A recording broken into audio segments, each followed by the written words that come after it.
Nick Amity is going to stay with us. We'll be back on SportsGrid.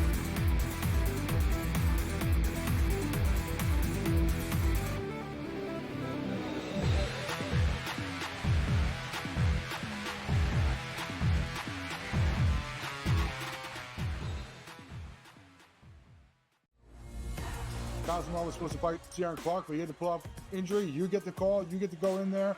What was it like for you when you got that call, jumping in there and be part of this bantamweight tournament on short notice? Terrifying, man. 2 weeks notice against a stud, but I've been preparing for my whole life for it, and I couldn't say no to the opportunity, and saw what happened. I came in there and kind of shocked the world. Not kind of, I did. Only on SportsGrid. Malaysia Fawali, who you guys know I am a huge fan, has decided to switch allegiances and stay in league. And now she's going to go play for Kim Mulkey. Her, Flau'jae Johnson in the backcourt. It's going to be interesting to watch. You wonder sometimes with roster construction, maybe too much is not too good. Betting above the rim. Only on SportsGrid. We know your other brother Marv did the Knicks forever, but you've done just about every team in the league. You did Ames, you did Dr. J games. But after 45 years in this crazy business, people kept telling me, you got to write a book. So I did, and here it is.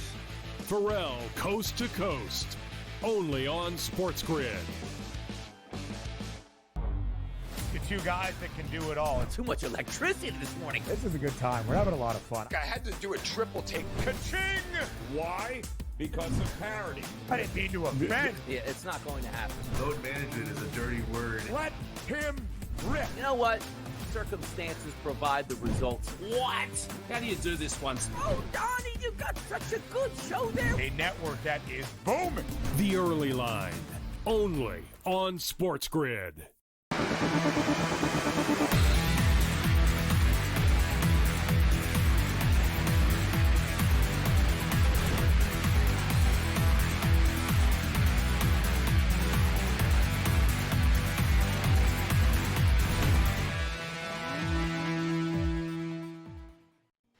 We have Nick Amity with us, senior sports writer over at Zone Coverage, and Denver on top of the LA Clippers right now, 44-38.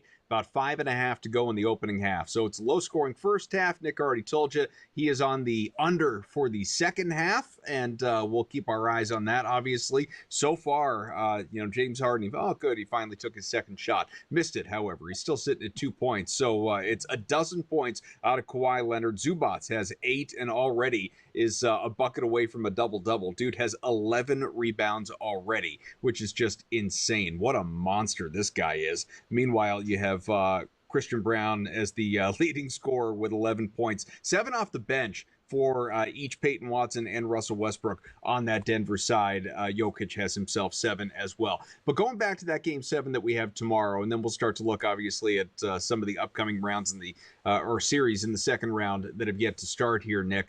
I know that you're a little concerned, obviously, about New York. You're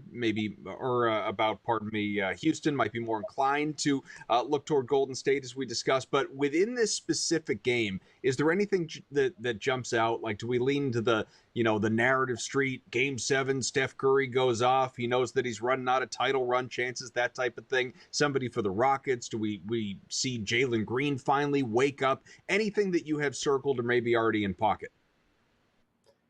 I watched Sengun miss a lot of bunnies yesterday, so I think he left a lot of meat on the bone. I think he's going to have a big game if the Rockets are going to show up. And we've seen Fred VanVleet the last, 3 games just absolutely light it up. So his totals might come in high. The reason I'm not going to ride Steph Curry here is Steph Curry's got a thumb issue. And I don't know how bad it is, but I've seen pictures of it, and it doesn't look good. I know he shot the ball hot and cold last night. The fourth quarter, that team completely turned off the offensive pressure. I haven't seen enough from Curry to really believe in him. Jimmy Butler is probably going to have a big game. If you're going to go with a player prop tomorrow from the Golden State side, just like we saw yesterday in the first half, Jimmy Butler is going to have to be aggressive for Golden State. Nick, I wonder if you have an opinion on the total. We saw the game on Friday night go over the total, of course, with the Houston Rockets winning that matchup and forcing this Game 7 on Sunday. You've got the Warriors. We know it's a little bit of an older team. Draymond, Steph, they've been around the block a few times. Kind of a short turnaround here, going from San Francisco all the way to Houston on the road. Can you make any sort of handicap and how that is going to relate to this game, staying under or going over the total? I'd love to say under, but we saw what happened in an elimination game one game ago. And for whatever reason, these totals, they were riding unders. Everything was hitting under. Then the total started to drop a little too low from Vegas, and we started to see some overs cash in. My gut on this game tells me that once again the total is a little bit too low. But being an elimination game, it is going to be played slow. It's going to be a very physical game. We saw the fourth quarter completely slow down until Spencer came in with some garbage buckets at the end. I would honestly, game flow wise, roll with the under if this was a lower total. But the total's too low for me. If I was going to take something on the total here, I'm going to go with the over. Second round of the NBA playoffs is going to start before the first round ends because you got that Game 7 tomorrow night. But before that, it's going to be Cleveland and Indiana round 2, Game 1 of that series taking place in Cleveland. Should be a fun series.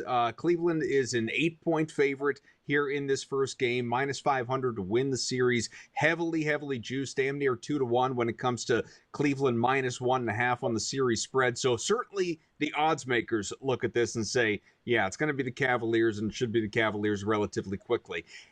I don't know if you join me in believing that Indiana, the way that they're going right now, my belief in a guy like Tyrese Halliburton, I think the Pacers are going to make this a difficult series. I think they are live to win it. I'm not predicting they're going to win it, but I think they're live to win it. I think they could be that troubling for the Cleveland Cavaliers. How do you see this one going in? Former Cyclone Tyrese Halliburton. It's going to be tough for him to play without his dad there. I got to mention that. But the Cavs are really good. I agree with everything you just said about the Pacers. But I think the Cavs are. I think the Cavs are just too good of a team right now. I think the Cavs are actually going to give the Celtics some problems in the next round. But I'm going to roll with the Cavaliers team total of 118.5 in this game. You're getting a good number with the number one offense in the league efficiency wise. And the Cavs just scored 126 points per game against Miami last series, who's known to be more of a slow it down team. I love the team over in this game. Also, the Pacers, are 17th in the NBA on defense, and they play fast. There's going to be some extra possessions in this game. Even if the Pacers hang in this game, the Cavs team total is going over 118.5. All right, we've got more with Nick Hamby again. There are other series we have yet to touch on. We got to spend some time on his Timberwolves, don't we? Hang with us.